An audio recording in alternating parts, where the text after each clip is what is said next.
Hi! ఈరోజు మనం చెప్పుకుందాం ఉసిరి గురించి.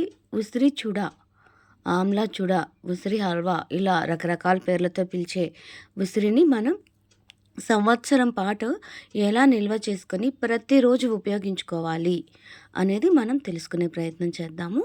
మనకి ఉసిరికాయ వల్ల ఎన్నో ఉపయోగాలున్నాయండి. కానీ ప్రతి సీజన్‌లో అది దొరకదు. సీజనల్‌గా మాత్రమే వస్తది కాబట్టి నేను ఒక అర కేజీ ఉసిరికాయలు బాగా కడిగి క్లాత్ మీద ఆరబెట్టుకున్నాను. తర్వాత బాగా ఆరిన తర్వాత ఇలా కొబ్బరి తురుముకుంటాం కదా! మనము క్యారెట్ తురుముకునే ఆ తురుముతో ఆహ్, ఆ బాక్స్‌తో ఇది కూడా తురిమేసుకున్నాను. తురమడం ఇబ్బందనిపిస్తే ఇలా మిక్సీలో కూడా వేసుకొని తీసుకోవచ్చు. అదే మిక్సీలో కొంచెం అల్లం కూడా వేసేసి ఆ తురుములో కలిపేయండి.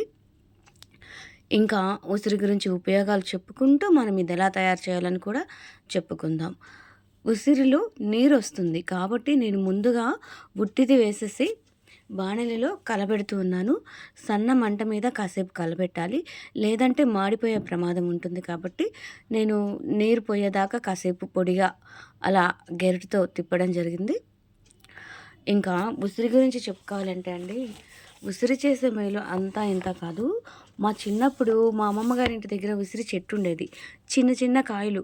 పిల్లలందరం కూడా ఇంకా మా మేనత్త పిల్లలు, పెద్దమ్మ పిల్లలు అందరం కలిసి ఆ ఉసిరి కింద పడుతూ ఉండేవి ఉసిరికాయలు. అవి కడుక్కోవడం, లేదంటే దగ్గరలో జామ చెట్టు ఉండేది. అది ఎక్కి ఉసిరికాయలు ముక్కలవి అందుకోవడం అలా చేసి తీసుకునేవాళ్ళం. ఇక మనకి ఈ పదార్థం విషయానికొస్తే నేనైతే 400 గ్రాములు బెల్లం తీసుకున్నాను. ముందుగానే అది కచ్చాబచ్చాగా దంచి పక్కన పెట్టుకున్నాను. కావాలనుకుంటే అర కేజీ 600 గ్రాములు కూడా బెల్లం ఉపయోగించొచ్చు. బెల్లం అనేది అది పూర్తిగా మన ఇష్టాన్ని బట్టి ఉంటుంది. ఎందుకంటే ఎలాగో చాలా పుల్లగా ఉంటుంది ఉసిరికాయ అనేది. కాబట్టి నేనైతే హనీ కలుపుదాం చివర్లో అన్న ఉద్దేశ్యంతో బెల్లం 400 గ్రాములు మాత్రమే తీసుకున్నాను. బెల్లము, తీపి అనేది మన ఇష్టాన్ని బట్టి కూడా తీసుకోవచ్చు. పాకం రావాలి. మినిమం పాకం వచ్చే స్థాయిలో మాత్రం వేయాలి. బాగా దగ్గరయ్యేదాకా కలబెట్టుకుంటూ ఉండండి. ఇంకా ఇందులోకి మనం మిరియాలు ఒక స్పూను, కొంచెం చిన్న శొంఠి ముక్క, 4 యాలక్కాయలు ఇష్టాన్ని బట్టి చెక్క 2 చెక్క ఇవి కలుపుకొని బాణలిలో ముందే వేయించుకొని పెట్టుకోండి. మిక్సీలో పొడిగా మిక్సీ తుడుచుకొని అందులో పొడి కొట్టుకొని పెట్టుకోండి. ఇది దగ్గరయ్యేదాకా కలబెడుతూ ఉండాలండి. నేనైతే అది చాలామంది ఉడకబెట్టి కూడా చేస్తున్నారు. ఇడ్లీ పాత్రలో ఆవిరి మీద ఉడకబెట్టుకొని చేస్తున్నారు. దానివల్ల నీరు తక్కువ వస్తది. కానీ నేను డైరెక్ట్‌గా తురుముకొని చేస్తున్నాను కాబట్టి నీరు బాగా వస్తుంది. ఇది పాకం అయితే కాదు. పాకం రావడానికి ఇంకా టైం పడుతుంది. కాసేపు కలబెడుతూనే ఉండాలి దగ్గర.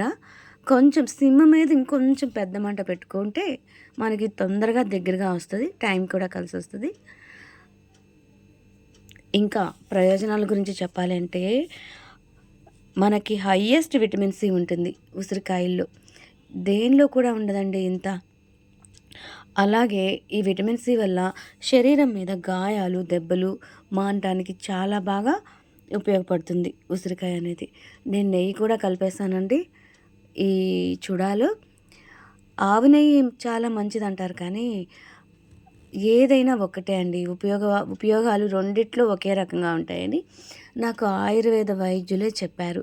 కాబట్టి మనకు అందుబాటులో ఏది ఉంటే అదే ఉపయోగించుకోవచ్చు.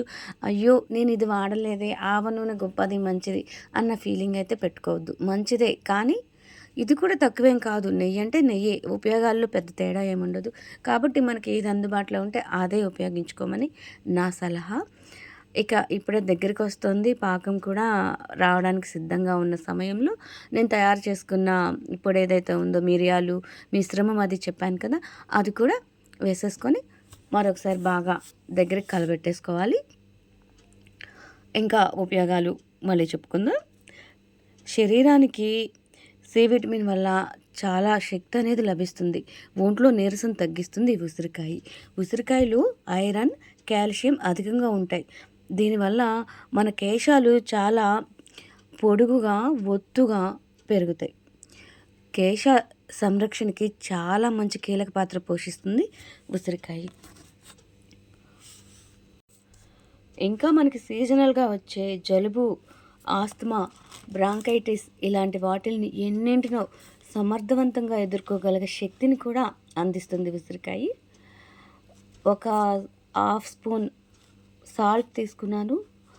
అలానే ఒక హాఫ్ స్పూన్ కారం కూడా వేసుకున్నాను నేను.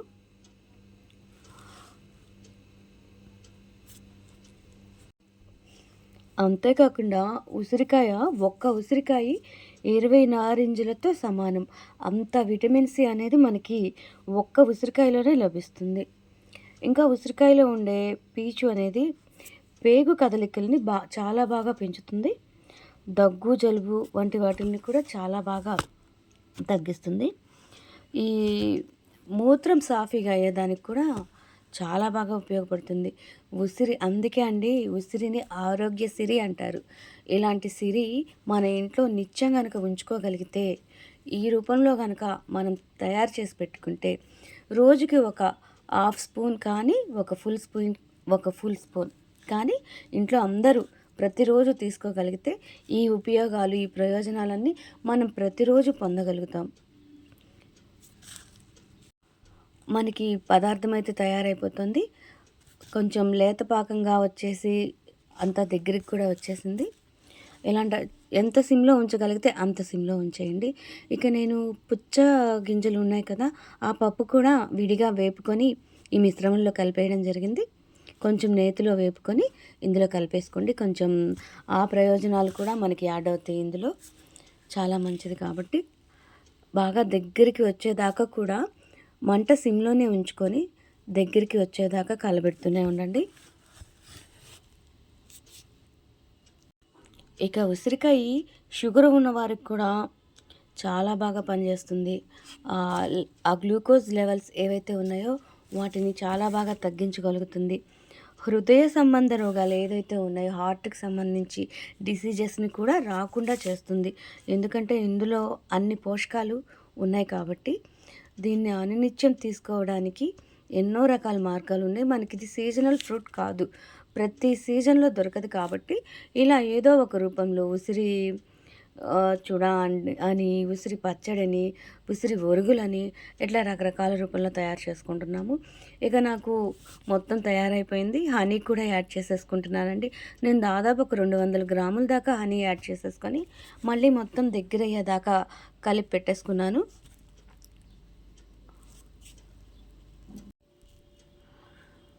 బాగా అంతా కలబెట్టేసుకొని మొత్తం ఒక సీసాలోకి తీసి పెట్టుకుంటే, సీసా అనేది చాలా ఫ్రెష్‌గా ఉండేలాగా క్లీన్ చేసుకొని లోపల తడి లేకుండా చూసుకొని పెట్టుకోవడం మంచిది.